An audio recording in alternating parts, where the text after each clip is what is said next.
Welcome,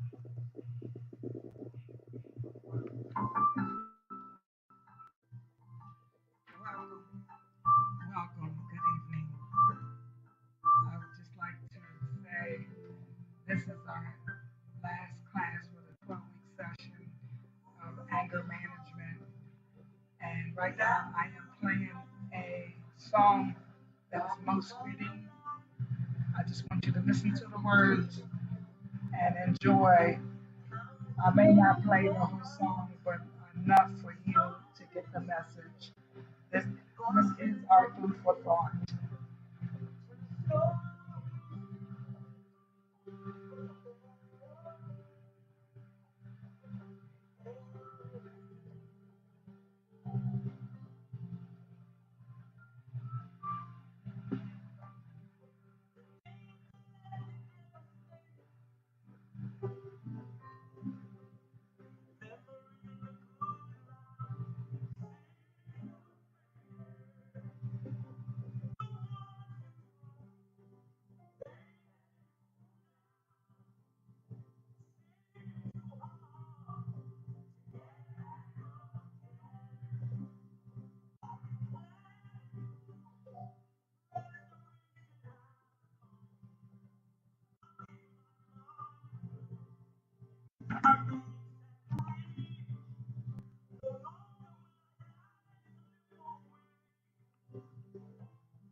That is our food for thought tonight.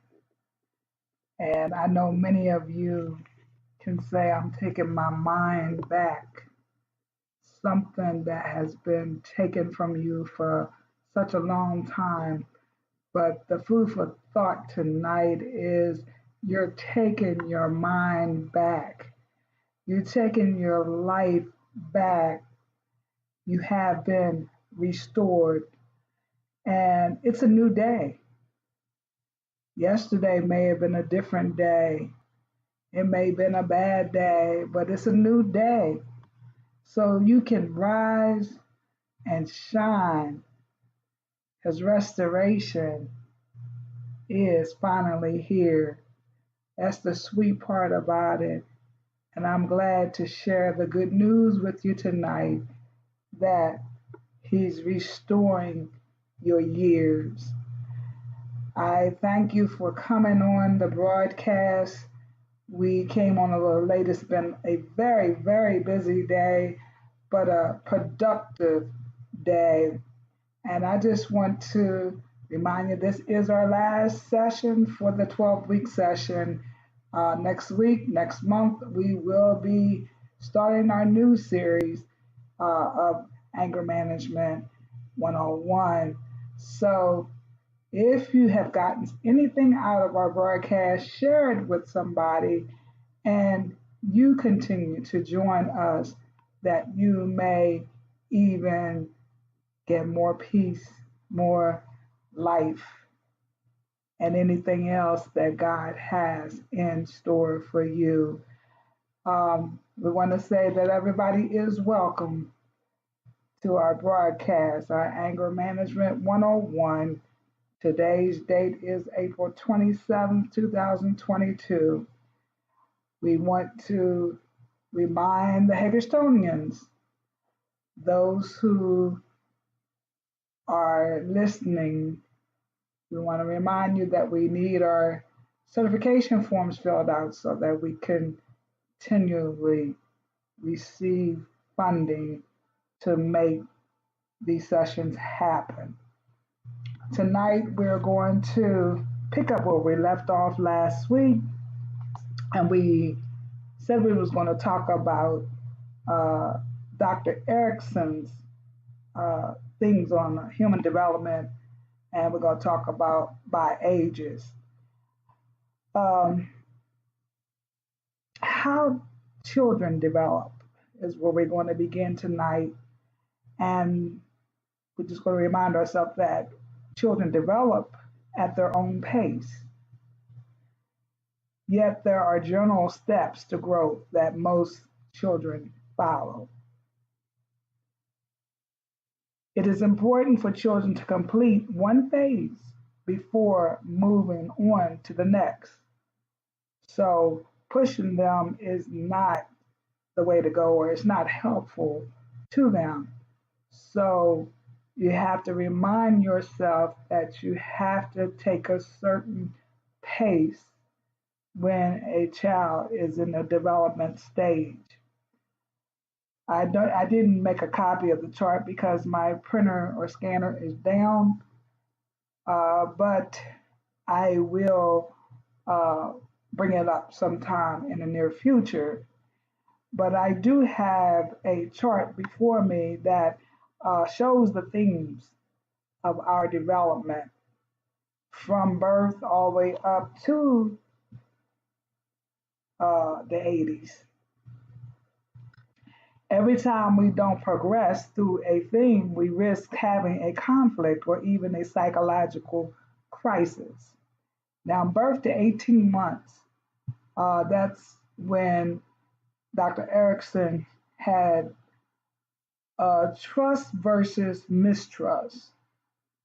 That's when this age does show trust versus mistrust. Assure me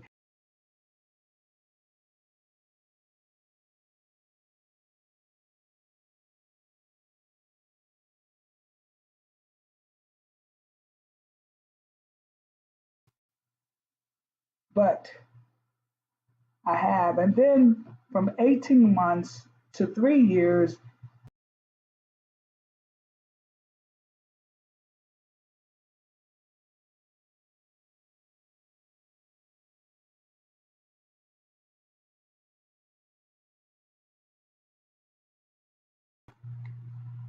and we have assure me that my attempts and control please you. Give me encouragement and praise for my effort. This is how the 18-month-old to 3 year olds develop, or they in their development stage, I should say. 3 to 5 year olds are in the development of initiative versus guilt and shame. Acknowledge and validate my plans and activities. 6 year olds to 12 year olds. Industry versus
and we have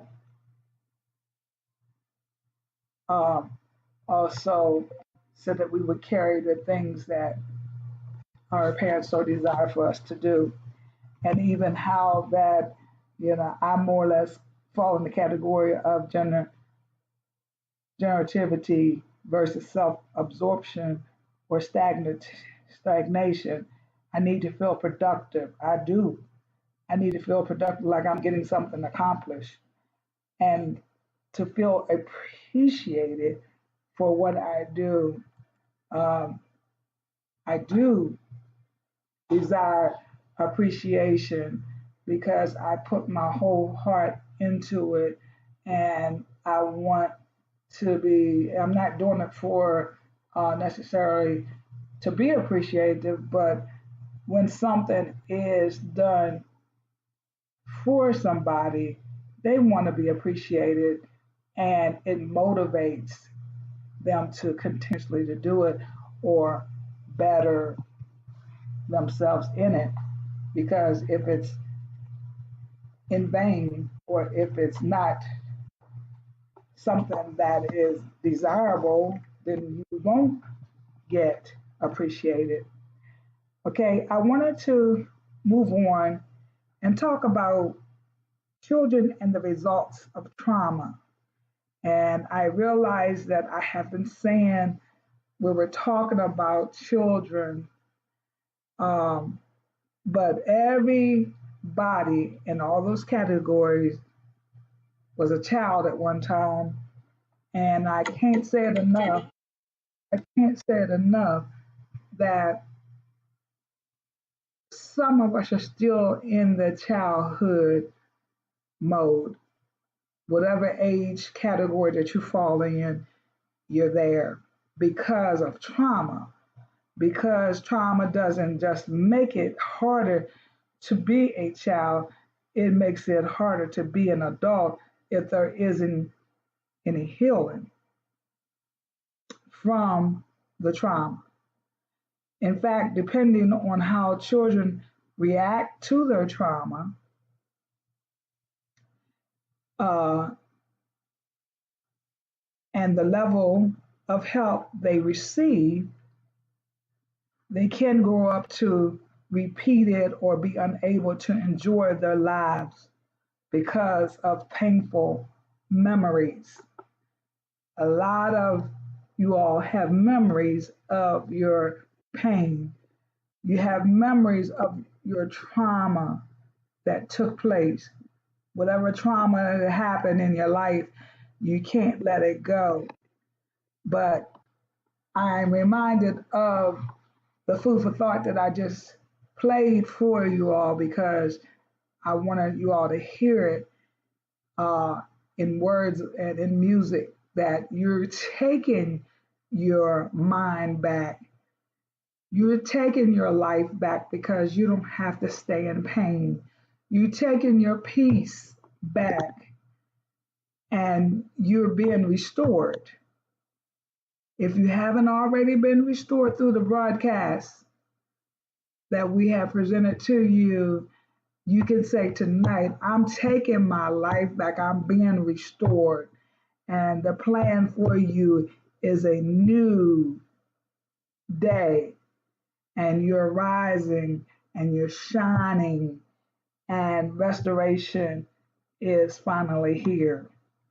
I'm so excited because I feel peace that no matter what we hear or face each and every day, we finally have been restored and our years are being restored because we have been healed. Trauma can change how children see themselves, the world, and what is possible for them. This can cause changes in behavior that make a child seem to be what they weren't before. So I'm hoping to see, hear, and know that whatever you saw before is not tonight. It's not going to be in the future because you've been restored. I can't repeat it enough, but I just wanted you to get it in your thoughts, in your spirit, that restoration is here. We talked about in the past post traumatic stress disorder is common after a traumatic event. Survivors may re experience the traumatic intrusive memories through flashbacks and nightmares. Some try to avoid any reminders that it happened. often experience physical symptoms like shortness of breath. These are types of panic attacks, sweating and hand tremors and heart palpitation when triggered. But you don't have to face that any longer because it's a new day and you're rising to a new day. You're getting your peace back. You're getting your mind back. You're getting your thoughts back because restoration is finally here. It has finally come. Now, in the case of children, PTSD can make them startle easily, become more clingy, regress, and start acting younger than their chronological age. That's what I was trying to express. Um, Everybody is not acting their chronological age, but because of trauma in the past, they're acting a certain age. It can cause stomach pains and headaches or show up as a struggles in behavior, relationships, academic performance, and in school and home dynamics. I may seem like I'm moving a little fast, but we can't believe it when you are doing what you love and you're receiving positive things or inspiration or insight, time just slips away. And we're at 8:38 right now. So we know that we have until 9 o'clock because we started at 8:15. And the next topic, forced displacement. Forced migration or displacement to another country as a refuge can be traumatic for children. It is also the beginning of new chapters of their lives, a chapter that can become an important and even heroic part of their story. Children displaced to countries other than the one they were born in are sometimes called TCKs or third cultural kids. They are in the different positions of wanting to honor the culture of their parents, yet needing to adopt the culture of the country where they now live. It is hard to adapt to other countries, other people, other cultures, because whether we want to accept it or not, most of us feel as though my culture is the only culture. It's the only way. And that is not necessarily so. But we get complacent, comfortable, used to our own culture. Okay, to have more than one culture should be seen as not a disadvantage, advantage, rather than a handicap. Families should unite through this rather than see each other as the enemy. A lot of times we do see the other culture as the enemy, and it shouldn't be. But as we get ourselves together and receive what we have learned, we will learn or know how to adapt to the other cultures, to the other people. Uh, I can't put too much emphasis on it, but we are adapting to change. How children act out their trauma. Traumatic events are many. Exposure to violence, especially of an intimate nature, can interrupt a child's development. And without intervention, it can change the course of a child's life and behavior. Okay, self harm, cutting, burning, head banging, starving, binge eating, purging. self injuries or self inflicted injuries, suicide attempts are some of the examples of an attempt to reach out for help. That's something that I admonish each and every parent, guardian, um, a leader. Pay attention to the children around you because they are, through their behavior, reaching out for help. Violence. It is said that hurt people can in turn hurt people. And when children become violent, it is a sign of how out of control they feel. Acting out is only the message. Violence can be physical, sexual, verbal, and emotional, or the threat of using lethal means. Rather than labeling the child as difficult or rebellious or defiant, we need to look closely at the root causes and strive to fix them. I know that in student groups,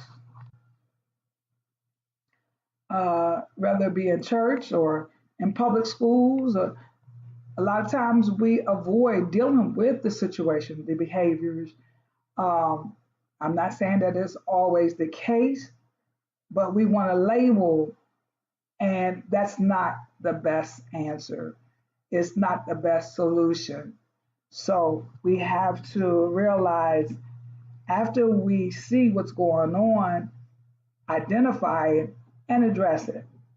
Impulsivity, impulsivity, speeding, excessive spending, unsafe sexual practices, shoplifting, and fire setting are some of the unhealthy coping skills that need correction, not punishment. I hope that you heard that these are unhealthy coping skills that need corrections and not punishment. Dysfunctional relationships, repeating the cycle of abuse is a thing that some trauma survivors can encounter. Trauma is a family affair. Trauma is like cancer. Untreated, it quickly spreads throughout the body, leading to severe, malignant, and even fatal consequences. We talked about anxiety many times, bedwetting, hoarding, nail biting, skin picking, hair pulling, and obsessive compulsive rituals are form of anxiety.